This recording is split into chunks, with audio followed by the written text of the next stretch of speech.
Hola, buenas, ¿qué tal? Hoy os voy a hablar de la normalización que estamos viendo de la pedofilia en estos días.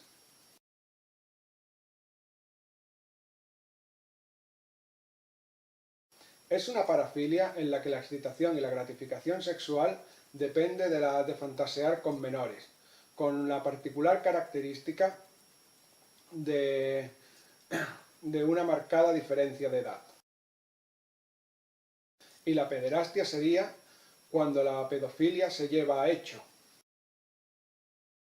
Sabemos que la parafilia es un patrón de comportamiento sexual en el que el placer se encuentra en objetos, situaciones, actividades o individuos atípicos. Me gustaría que mantuvieseis las definiciones que he dado en la mente durante el vídeo porque nos van a valer para entender lo que voy a contar. Yo no voy a hablar de por dónde empezó todo o quién lo subvenciona. Yo voy a hablar del momento en el que nos encontramos ahora. Sí creo que es necesario, para ponernos en contexto, decir que durante finales de los 70 y los 80 comenzó la sobresexualización de la sociedad. Ahora mismo nos encontramos en el proceso de normalización de la pedofilia. Muestra de ello es el vídeo que os voy a dejar a continuación de una charla de TED de hará más o menos un mes, en el que la locutora justifica el comportamiento anormal.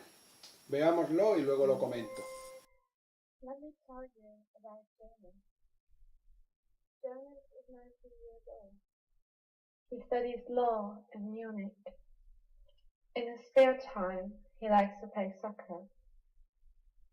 Jonas has a secret which he thinks he cannot share with anyone, not even with his best friend or with his parents. He's just too afraid of anger, rejection, and repulsion. Jonas knows that he has to suppress his sexual drive for his entire life. And he also knows that there will never be a loving and fulfilling partnership that he can enter. Because Jonas is a pedophile. He's only attracted to female children between the ages of 6 and 12 years. But since he's aware of the consequences for the children, he has never given in to his sexual drive. In the ICD-10, the International Classification System for Illnesses, pedophilia is coded as the sexual preference for pre-adolescent children. It is listed under the sexual disorders. It occurs unrelated to socio-economical status and unrelated to educational level. So generally speaking, anyone could be born a pedophile. It is crucial to understand the difference between pedophilia and child sexual abuse. Pedophilia is only the sexual preference for pre-adolescent children. Children can easily become victims of child sexual abuse because of their loyalty and because of ease of access. For example, a stepfather might abuse a stepdaughter because he feels anger or jealousy towards her mother. Not every pedophile abuses children, and not everyone who abuses children is a pedophile. Differentiating between these two groups is essential. But a pedophile who doesn't abuse children has done nothing wrong. According to current research, pedophilia is an unchangeable sexual orientation, just like, for example, heterosexuality. No one chooses to be a pedophile. We can make a difference for Jonas. We, as a society, can be there for him. At the moment, we live in a world that already excludes pedophiles because of their preference alone. Someone who is lonely and excluded from society has little to lose and is at much higher risk to commit a crime, like, for example, child sexual abuse. We can make Jonas feel that he stays a valuable member of our society, although he's a pedophile. Right now, most of us feel discomfort when we think about this scenario. And most of us feel discomfort when we think about pedophiles.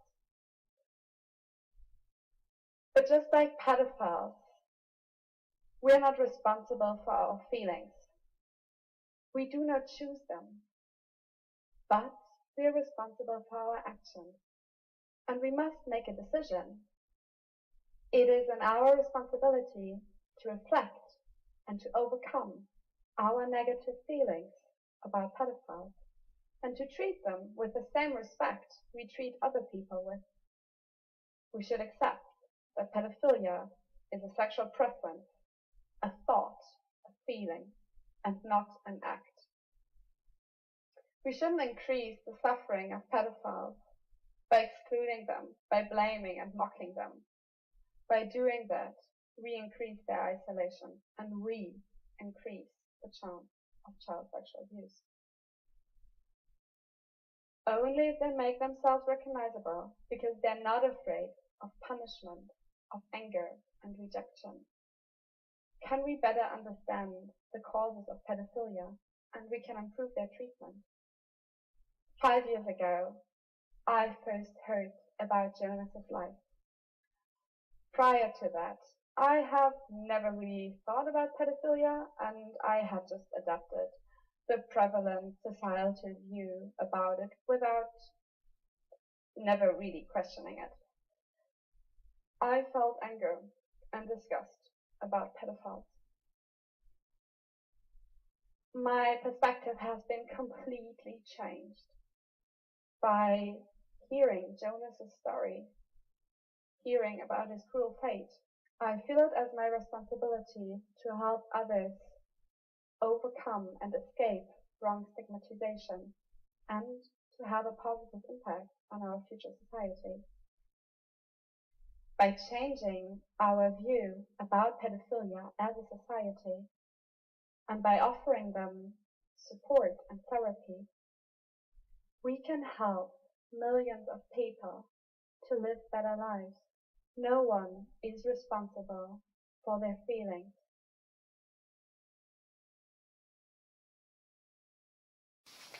Bueno, como hemos visto en el vídeo, la ponente justifica la pedofilia como una tendencia sexual y como una minoría incomprendida. Esto resta responsabilidad a los pederastas de las consecuencias que ello conlleva. A la vez, esta posición pone a la pedofilia como un tópico de conversación abierto y esto la coloca en la ventana de Overton en el nivel 2. Es decir, el camino ya está algo más que en marcha. De los primeros pasos de este proceso ya he hablado en 2 de las entradas de mi blog, así que no me repetiré en eso. Además, me parece mucho más interesante señalar el estado actual en el que nos encontramos al respecto. Para comprender todo esto un poco mejor, me gustaría hacer una comparación. Como todos sabemos, la piromanía, por ejemplo, es un trastorno patológico, en la que el pirómano tiene una fijación con el fuego y esto le puede llevar a quemar cosas para obtener el placer. Es decir, se encuentra en una situación muy similar a la del pedófilo. Este obtiene placer con la fantasía de tener sexo con menores y puede desembocar en llevarlo al acto. Sin embargo, la sociedad castiga al pirómano con cárcel y multa, u ofrece una ayuda psicológica a aquel que se señala a sí mismo como que tiene un problema de piromanía. Lo que no hace nunca jamás es justificarlo con «oh, pobrecito que no puede contener su pasión de quemar cosas», que es lo que se está tratando de hacer con la pedofilia. Yo creo que el mismo punto del pirómano debería ser pasado también al pedófilo.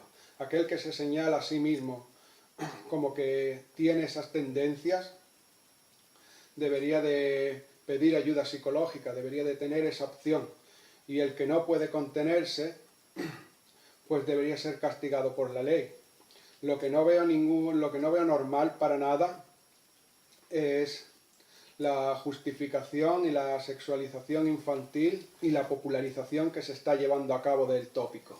Esto atiende al mismo interés político que ensalza el feminismo y el movimiento LGTBI, es decir, un control de la población tanto demográfico como mental, siendo este último una animalización del humano.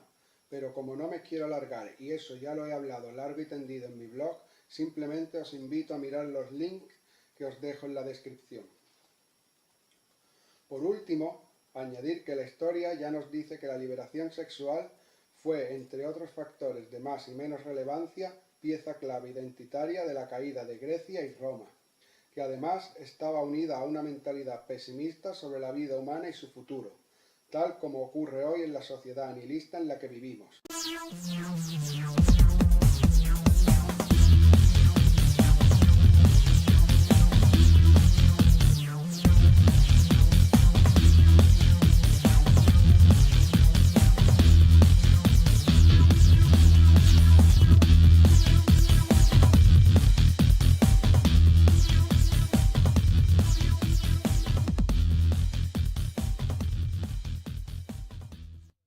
Quería comentar hoy, espero que os haya gustado y si ha sido así, pues ya sabéis, darle a like, comentad cualquier opinión que tengáis al respecto y ya nos veremos en el siguiente vídeo. ¡Hasta luego!